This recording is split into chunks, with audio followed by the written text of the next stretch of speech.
you mentioned sexual discipleship. We didn't even cover that. Mm-hmm. There's so much we haven't covered. I know. Mm-hmm. I mean, what does that mean? Because initially as a parent, I think, okay, teaching my kids about sex, but I think it's a lot bigger. Right. And so you're really comfortable with the phrase sex education, right? Yeah. Yeah.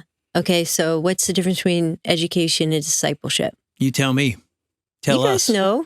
Come on. I want you to think. What do you think it is? I mean, you're walking with You're someone. walking it. Right. To me, it's like Jesus said, follow me. So you're learning along the way. It's much more than teaching Not just and a educating. class that you are Yeah. hearing and you ingest it. You're talking through it. Right. And education ends, but discipleship doesn't. Yeah. And so often we approach sexuality in the church or the parenting context with an education mindset, like I got to have the talk. Yeah.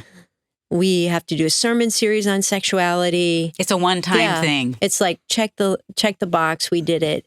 Discipleship is no, this is every day talking about current events. It's training, it's teaching, it's modeling. It's walking through the failures and the struggles with our eyes fixed on Jesus. Like, how does Jesus change the way we're seeing this? So it's all of life forever, like as long as we're on this earth. How much of it as a parent is modeling for your 7-year-old, 10-year-old, 17-year-old? I'll ask you this. I remember a book. Do you remember Steve Farrar? Mm-hmm. Steve was on our speaker team years ago. He's passed, actually, and wrote a book called Point Man about how to be a point man. It was a military term that he had served, anyway, in a family, like leading your family spiritually. But I remember a story in there. Maybe it's in a different book. I think it's in this one, where he said he was sitting at a stoplight with his 17-year-old son. I think he had 3 boys, but anyway, he had a son in his front yard, and a woman walked by that wasn't dressed real covered and went through the curb as they sat at this light, and his son turned to him and said, "Dad, you never look. Wow. I know you. I've watched you. You never look. How come? How do you do that?" Wow. And why am I remembering that story? Is like, wow, that's a powerful thought. And Steve says, first thing he says, by the way, I do look sometimes. I'm not going to sit here and act like I've never looked. Yeah. But the fact that he noticed that I've been very careful with my eyes, and his point was, guys, you're modeling for your kids what sexuality is. It doesn't matter what you say, it's what you do. Yeah. Is that how it works? Boy, what a great story. Isn't it? And you know what strikes me about that story is, yes, he modeled never looking, but even more profoundly, his son felt safe enough to bring it up. Yeah. And I think that's the piece of modeling that's even more important. Because when you talk about sexuality, there's a lot about our sexuality that we're obviously not going to model in front of our kids.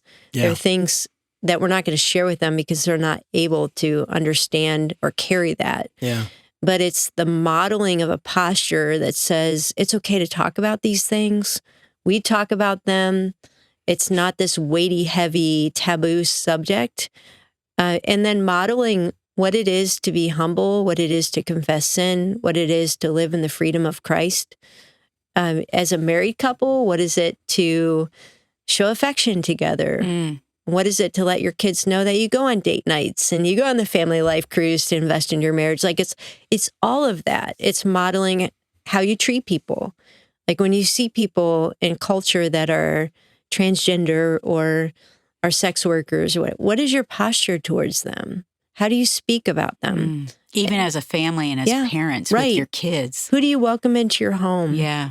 Is it an us-them mentality, or is it, Jesus loves people?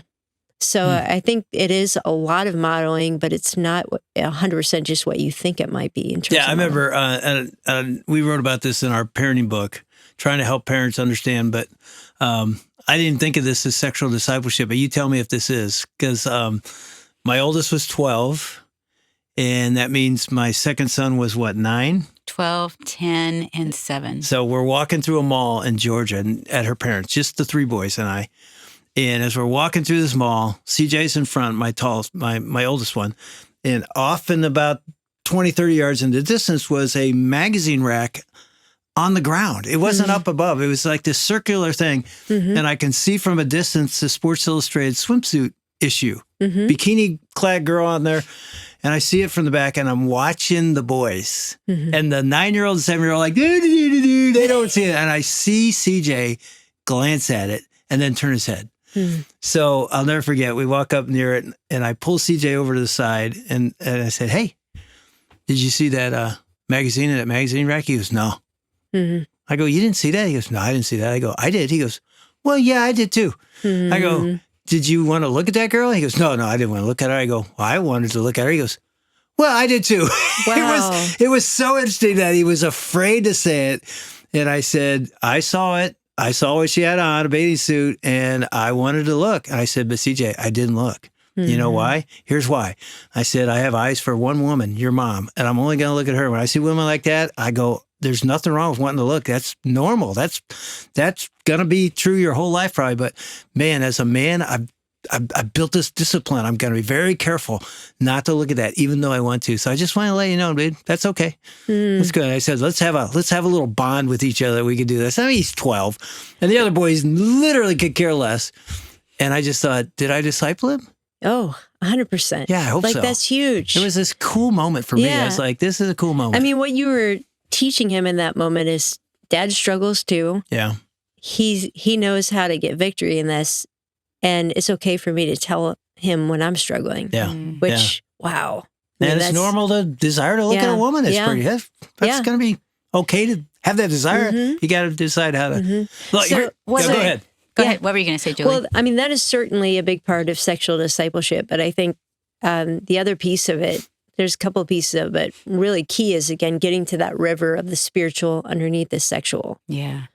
Now we're really talking about discipleship. And so it's sort of a structure that I've created for churches and organizations to approach sexuality with that discipleship framework of,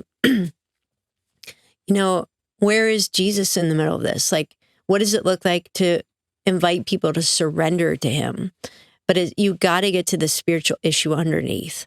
You can't just talk about the sexual piece. So if I'm a dad or a mom, or I'm leading a small group, and let's say I'm leading a small group of men or even my sons, and they talk about, I struggled this week, or I have a struggle with some sexual area. It could be porn. It could be I'm tempted to have an affair. It could be I feel addicted, whatever it is.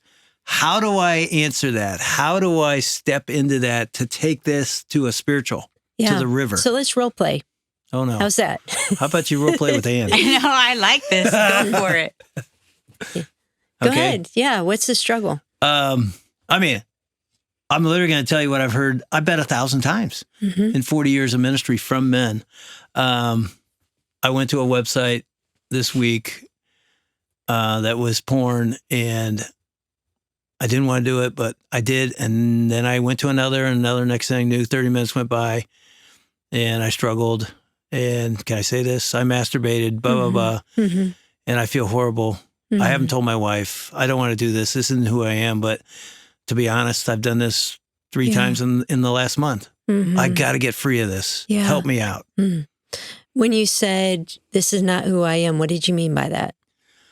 I don't do this. I'm a married man. I'm most of the time not struggling with this. This is not who I am. This is not typical behavior. It's abnormal. But I guess if I'm honest, it's happened 3 or 4 times this month or this 6 months. So maybe I'm deceiving myself. But I don't think this is who I am, and I don't want this to be who I am. Who do you think you are, and who do you want to be? I'm a son of God. I'm a man of God. I'm a married man. I'm a man of integrity. I'm trustworthy. I'm a man of my word. And yet I have this little secret that I'm losing at. What percentage of men do you think have this story that you talk to? Well, you tell me if I'm wrong. You know this better than I do. But as I just spoke at this last men's conference, there was several men that are doing workshops on this area. And I looked at this one guy, his advertisement was 50% of men in the church have looked at porn in the last 30 days.